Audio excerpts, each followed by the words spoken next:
فرمایا جو آدمی سبحان اللہ کہتا ہے اسے 30 نیکیاں ملتی ہیں، اور جو تسبیح فاطمہ ہی پڑھ لے، تسبیح فاطمہ یعنی 33 بار سبحان اللہ، 33 بار الحمدللہ، 34 بار اللہ اکبر، جو شخص یہ پڑھ لے اس کے گناہ سمندر کی جھاگ کے برابر بھی ہوں۔ سمندر کی جھاگ کون ماپے گا کہ سمندر کہاں سے چلا اور کہاں پہنچا؟ تو فرمایا سمندر کی جھاگ کے برابر بھی اگر اس کے گناہ ہوں گے، اتنا بڑا پاپی بھی ہو، تو یہ اللہ کا ذکر کرنے کی برکت سے، تسبیح فاطمہ پڑھنے کی برکت سے اللہ اس کے گناہوں کو معاف فرما دے۔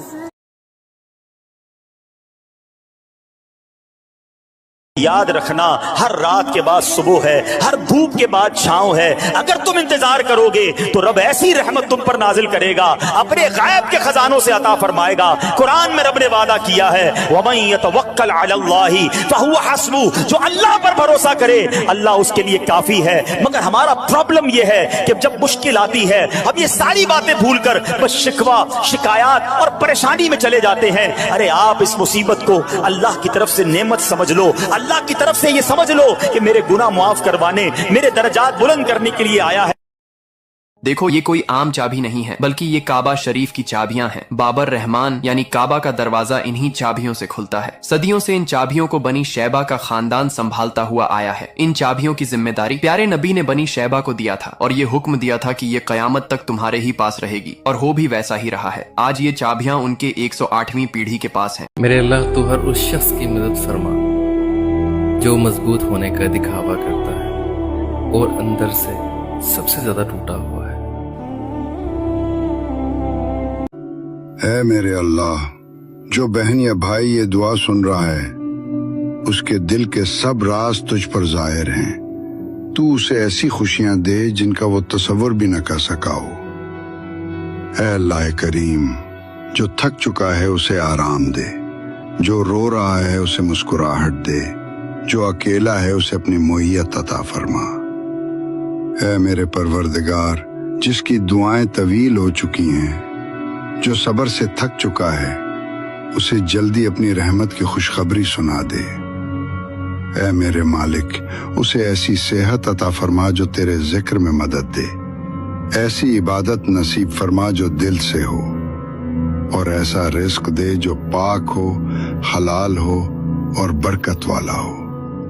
اے دونوں جہانوں کے مالک، جس کے والدین زندہ ہیں ان کے لیے راحت، تندرستی اور خوشیاں لکھ دے۔ پتہ ہے میں نے اللہ سے پوچھا کہ یا اللہ مجھے تیری مدد کیسے ملے گی، تو پتہ جواب آیا کہ تم صبر اور نماز سے مدد لیا کرو۔ اور پھر میں نے پوچھا کہ یا اللہ میں بہت گنہگار ہوں، تو پتہ ہے کیا جواب آیا کہ تم اللہ کی رحمت سے مایوس مت ہو، وہ تمہارے سارے گناہوں کو بخش دینے والا ہے۔ اور پھر میں نے پوچھا کہ یا اللہ میں بہت اکیلا ہوں۔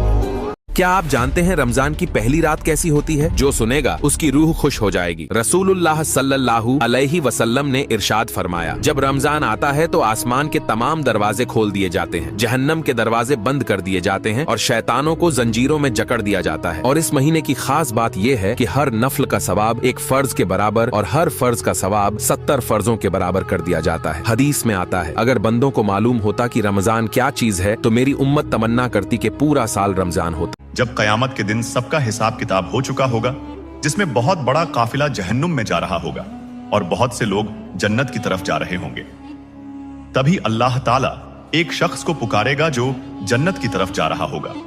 اس کا نام اویس ہوگا۔ اللہ تعالیٰ فرشتوں سے فرمائے گا، اس کو مجمع سے نکال کر ایک طرف کر دو۔ وہ شخص گھبرا جائے گا کہ اس کو کیوں الگ کیا جا رہا ہے۔ تبھی اللہ تعالیٰ فرمائے گا، اے اویس اپنی انگلی کو اٹھا اور جہنم کی طرف جو قافلہ جا رہا ہے اس پر اپنی انگلی کو پھیر، اور جہاں تک تمہاری انگلی کا اشارہ جائے گا میں ان لوگوں کی مغفرت کر دوں گا۔ یہ بات سن کر فرشتوں نے اللہ سے عرض کیا، اس شخص نے ایسا کیا کام کیا ہے جس وجہ سے آپ اتنے لوگوں کی مغفرت کر رہے ہو؟ اللہ نے فرمایا، اس نے اپنی ماں کی ایسی خدمت کی ہے کہ میں اس سے خوش ہو کر ان لوگوں کی مغفرت کر رہا ہوں۔ سبحان اللہ۔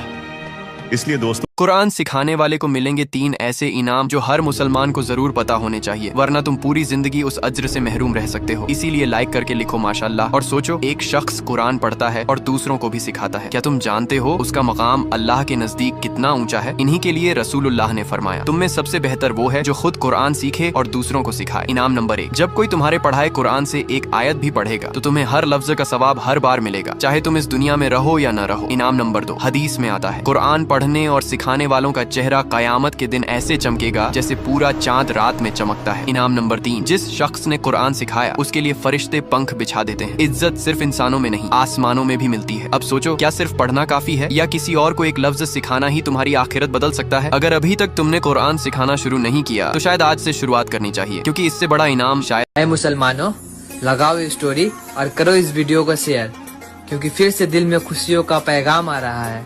मुबारक हो मोमिनो, फिर से माह रमजान आ रहा है। क़यामत के दिन ये 3 लोगों की नमाज सबसे पहले रिजेक्ट कर दी जाएगी। क़यामत के दिन लाखों लोग नमाज लेकर आएंगे, लेकिन कुछ ऐसे भी होंगे जिनकी नमाज सीधे रिजेक्ट कर दी जाएगी। सोचो जरा, जब अल्लाह के सामने खड़े हो और नमाज ही कबूल ना हो, कितना डरावना होगा वो लम्हा। मोहम्मद सल्लल्लाहु अलैहि वसल्लम ने फरमाया, 3 लोगों की नमाज क़यामत के दिन सबसे पहले रद्द कर दी जाएगी। पहला, वो आदमी जो अपनी माँ बाप की नाफरमानी करता है, क्योंकि जो अपने वालिदैन को नहीं मानता उसकी इबादत अल्लाह के दरबार में बेअसर होती है। दूसरा, वो जो नमाज तो पढ़ता है लेकिन दिल में रिया यानी दिखावा रखता है, वो सिर्फ लोगों को दिखाने के लिए सजदा करता है। क़यामत के दिन ये 3 लोगों की नमाज सबसे पहले रिजेक्ट कर दी जाएगी। क़यामत के दिन लाखों लोग नमाज लेकर आएंगे, लेकिन कुछ ऐसे भी होंगे जिनकी नमाज सीधे रिजेक्ट कर दी जाएगी। सोचो जरा, जब अल्लाह के सामने खड़े हो और नमाज ही कबूल ना हो, कितना डरावना होगा वो लम्हा। मोहम्मद सल्लल्लाहु अलैहि वसल्लम ने फरमाया, 3 लोगों की नमाज क़यामत के दिन सबसे पहले रद्द कर दी जाएगी। पहला, वो आदमी जो अपनी माँ बाप की नाफरमानी करता है, क्योंकि जो अपने वालिदैन को नहीं मानता उसकी इबादत अल्लाह के दरबार में बेअसर होती है। दूसरा, वो जो नमाज तो पढ़ता है लेकिन दिल में रिया यानी दिखावा रखता है, वो सिर्फ लोगों को दिखाने के लिए सजदा करता है। हजरत दानियाल अलैहिस्सलाम जिन्हें शेरों के बीच फेंक दिया गया। दोस्तों, बाबिल का बादशाह दारियुश हजरत दानियाल को मारना चाहता था। हजरत दानियाल कोई मुजरिम या गुनहगार इंसान नहीं थे, बस वो सिर्फ एक अल्लाह की इबादत करते थे। इसीलिए बादशाह ने उन्हें शेरों के मंडी में डाल दिया और उनके मौत का इंतजार करने लगा। ये वो खौफनाक जगह थी जहाँ पर जिस्म का एक टुकड़ा भी न बचता। लेकिन हजरत दानियाल बिना खौफ के अल्लाह की याद में मशगूल हो गए, तो अल्लाह ने आसमान से फरिश्तों को भेजा। उन फरिश्तों ने शेरों के मुंह को बंद कर दिया। अब जो शेर थोड़ी देर पहले हजरत दानियाल को खाने के लिए सोच रहे थे, वो शेर हजरत दानियाल के पैर चाटने लगे। और इस भयानक जगह में भी अल्लाह ने अपने नबी को महफूज रखा। क़यामत के रोज आप सल्लल्लाहु अलैहि वसल्लम के साथ वही लोग होंगे जो ये कलमा पढ़ेंगे। सुने जरा, अगर आप अल्लाह पाक से मिलना नहीं चाहते तो इस वीडियो को स्किप कर सकते हैं, और जो लोग मिलना चाहते हैं वो सुने। रसूल अल्लाह सल्लल्लाहु अलैहि वसल्लम ने इरशाद फरमाया, एक शख्स ने एक ऐसा कलमा कहा जो बहुत छोटा है, लेकिन फरिश्ते परेशान हो गए। फरिश्तों को समझ में नहीं आ रहा था कि इसका कितना अजर लिखें, तो उन्होंने अल्लाह पाक से अर्ज किया कि आपके बंदे ने एक ऐसा कलमा कहा है कि हम नहीं जानते हैं कि हम उसका कितना सवाब लिखें। अल्लाह पाक ने फरिश्तों से फरमाया, तुम उस कलमे को इस तरह लिख लो कि मैं उसे अपनी मुलाकात के वक्त यानी क़यामत के दिन उसका अजर खुद दूंगा। सुभान अल्लाह।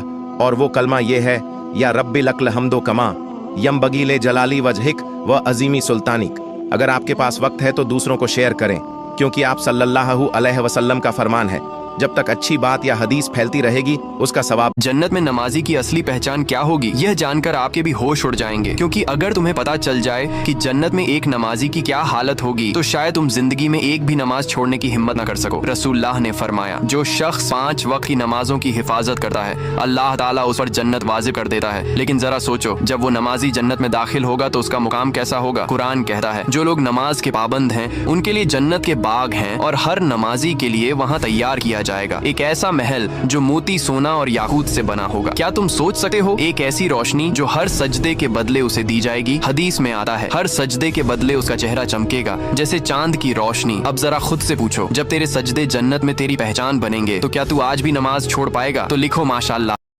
अस्सलाम वालेकुम। वालेकुम अस्सलाम। किसी के अच्छे दिन आए ना आए, हमारे अच्छे दिन आने वाले हैं। वो कैसे? अरे रमजान आ रहा है, अल्लाह ताला हम सबको पूरे रोजे रखना नसीब करे। आमीन।